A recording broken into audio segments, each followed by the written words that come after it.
CWC के जो member हैं वो सभी लोग आ रहे हैं। गहन चिंतन मंथन होगा। गुंडा राज यहाँ पे व्याप्त है, प्रशासनिक भ्रष्टाचार है।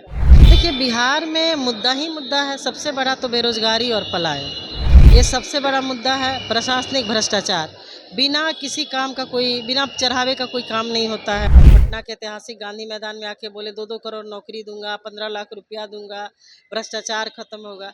कितने लोगों को 15 लाख रुपया दिए तो नहीं, बल्कि लोग से ही छीन लिए। मैं हाजीपुर से हूँ और हाजीपुर चल के देखिए कि पूरा शहर नमामि गंगे और बुडको के नाम पर पूरा खुदाई हो चुका है। अभी रोज प्रतिदिन 250 लोग गड्ढे में गिरते हैं। पानी की सुविधा, नल जल की बात हो गई, लेकिन कहीं नल है लेकिन जल नहीं है।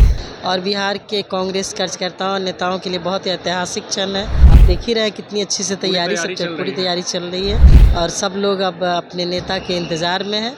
उनका स्वागत करने के लिए पूरा बिहार तैयार है। देखिए, कल 24 सितंबर को कांग्रेस की बड़ी बैठक, सीडब्ल्यूसी की बैठक होने वाली है और ऐसे में पटना बड़े बड़े जो कांग्रेस के दिग्गज नेता हैं वो सभी पहुंच रहे हैं। और ऐसे में हमारे साथ कांग्रेस के विधायक प्रतिमा दास है, कांग्रेस की नेत्री हैं और विधायक हैं। देखते हैं क्या बातचीत करती हैं, क्या कहना है इनका। कल सीडब्ल्यूसी की बैठक है। पहले तो आपके सभी दर्शकों को नवरात्रि की शुभकामनाएं। कल सीडब्ल्यूसी की बैठक है और बिहार के कांग्रेस कार्यकर्ताओं नेताओं के लिए बहुत ही ऐतिहासिक क्षण है और गर्व होने वाला ये विषय है। सब लोग बहुत उत्साहित हैं।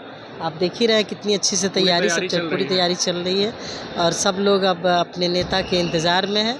उनका स्वागत करने के लिए पूरा बिहार तैयार है। कौन कौन नेता जो है दिग्गज, बड़े बड़े नेता वो आने वाले हैं? दिग्गज नेता जैसे कि हमारे राष्ट्रीय अध्यक्ष आदरणीय मल्लिकार्जुन खड़गे साहब, के.सी. वेणुगोपाल साहब, आदरणीय सोनिया गांधी जी, माननीय राहुल गांधी जी, तमाम जो स्टेट लेवल के केंद्रीय स्तर के जो नेता हैं, सीडब्ल्यूसी के जो मेंबर हैं, वो सभी लोग आ रहे हैं। और किन मुद्दों पर लगता है कि चर्चा होने वाली है, क्योंकि चुनाव भी बहुत नज़दीक है बिहार में? देखिए, बिहार में मुद्दा ही मुद्दा है। सबसे बड़ा तो बेरोजगारी और पलायन, ये सबसे बड़ा मुद्दा है। प्रशासनिक भ्रष्टाचार, बिना किसी काम का बिना चढ़ावे का कोई काम नहीं होता है। और आप देख लीजिए कि गांव के लोग इतने त्रस्त हैं जिसका हिसाब नहीं। मैं हाजीपुर से हूं और हाजीपुर चल के देखिए कि पूरा शहर नमामि गंगे और बुडको के नाम पर पूरा खुदाई हो चुका है। अभी रोज प्रतिदिन 250 लोग गड्ढे में गिरते हैं। पानी की सुविधा, नल जल की बात हो गई, लेकिन कहीं नल है लेकिन जल नहीं है। गुंडा राज, प्रशासनिक गुंडा राज इतना फैला हुआ है कि हमारे यहाँ पुलिस द्वारा एक नासिर शाह जी को, जो कि फ़कीर जाति से आते हैं, छोटी सी बात में, जबकि लोग कहता है कि पुलिस फ्रेंडली, लेकिन पुलिस ने मार मार करके उनकी हत्या कर दी। तो ये तमाम मुद्दे हैं बिहार में जो कि जन सरोकार के मुद्दे हैं, जनहित के मुद्दे हैं। इसको लेकर के गहन चिंतन मंथन होगा। गुंडा राज यहाँ पे व्याप्त है, प्रशासनिक भ्रष्टाचार है और जिस तरीके से महिलाएं असुरक्षित हैं, ये सब चीज़ें हैं, महंगाई है, इन सब मुद्दों पे बात होगी। देखिए, एनडीए और जो सत्ता पक्ष है वो आरोप लगा रहा है कि चुनाव नज़दीक है, इसके लिए सीडब्ल्यूसी की बैठक जो है पटना में होने जा रही है। क्या कुछ कहिएगा? तो ये तो सब लोग जानता है, उनके लिए चुनाव नहीं। उनके बार बार माननीय मोदी जी जो 11 साल से प्रधानमंत्री हैं और पटना के ऐतिहासिक गांधी मैदान में आके बोले 2-2 करोड़ नौकरी दूंगा, 15 लाख रुपया दूंगा, भ्रष्टाचार खत्म होगा। कितने लोगों को 15 लाख रुपया दिए तो नहीं, बल्कि लोग से ही छीन लिए जीएसटी लगा करके।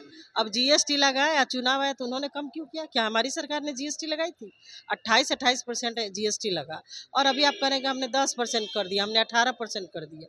तो अभी भी आप लगा रहे हैं और आपकी खुद की सरकार ने जीएसटी लगाया और फिर कह रहे हैं कि हमने जीएसटी खत्म कर दिया। तो ये सब चीज़ें, वो लोग घबराए हुए हैं, डरे हुए लोग हैं।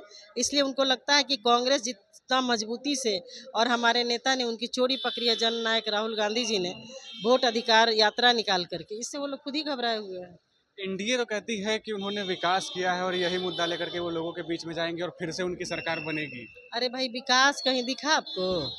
विकास उनके जबान से निकला और कहीं खो गया है ना। हम लोग भी विकास को खोज रहे हैं, लेकिन विकास मिला नहीं तो वो अपनी माताजी को सामने ले आए हैं और ऐसे पुत्र हैं कि अपनी माँ को अपमानित करवा रहे हैं अपने ही लोगों से। अब बोलते हैं कि कांग्रेस और राजद के लोग कर रहे हैं।